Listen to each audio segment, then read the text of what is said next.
Yanis Varoufakis on Chinese investment in Europe. The Chinese investment in Southern Europe is making the leaders nervous. It's something that they don't talk about, but when you get like out of the spotlight, I mean, it raises concerns. Most of all, because leaders, political leaders, business leaders don't know what the nature of that investment is and what the commitment with the economy is. So I wanted to get your take. I know there are like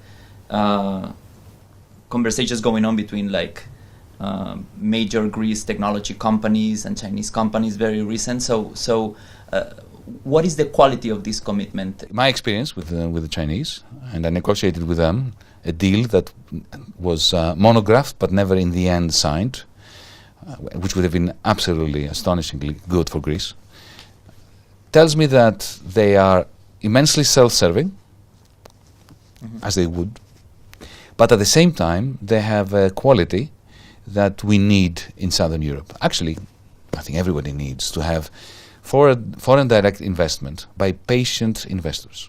They're patient investors. They don't come in to grab an asset for speculative purposes. They come in order to create a base on which to build and build and build, and their horizon is a 20, 30-year horizon. Do you think this means that we're getting to the point where China is seen in a country like Greece as a more reliable investment partner than the EU itself or than Germany because of this patient capital on the one hand and the experience of 2010 to 12 on the other hand? When it came to the port of Piraeus, remember when we were elected, unfortunately, my party was against COSCO and against the Chinese presence in the port. Not only did they want to cancel further privatization, but they wanted to cancel previous privatization. And the first thing I did was I had a meeting with the Chinese ambassador, and I said that this finance minister does not agree with his government on this, and I will sway them. And I did sway the cabinet. And we ended up going all the way towards an agreement that not only would privatize the rest of the port, but under terms very different to the ones that Troika wanted us to have. And what I mean by that, minimum investment of 180 million euros within a year, which is a very large amount of investment for 1 year in a port.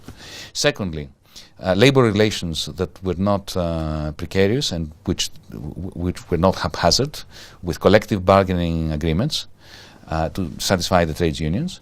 On top of that, an agreement that the local coastal shipping routes would be handled by the municipality of Piraeus and other municipalities, and they would be profit sharing.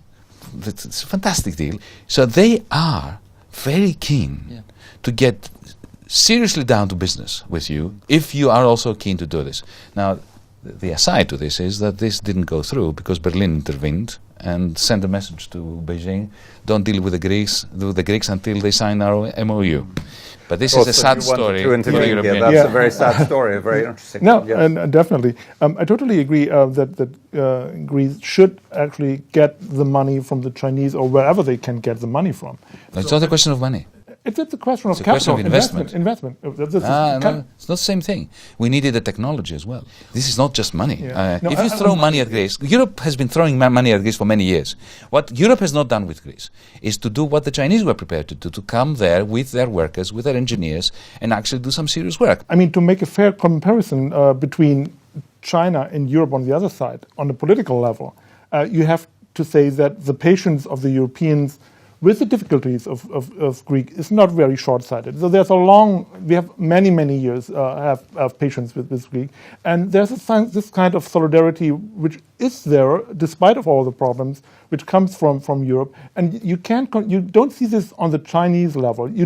China is not going to commit billions of dollars to bail out the Greek state. When you talk about patience with the Greeks, you adopt a paternalistic language which is inimical to the sense of solidarity amongst Europeans. The sense that the Greeks are the spoiled brats who have been overspending and who are lazy.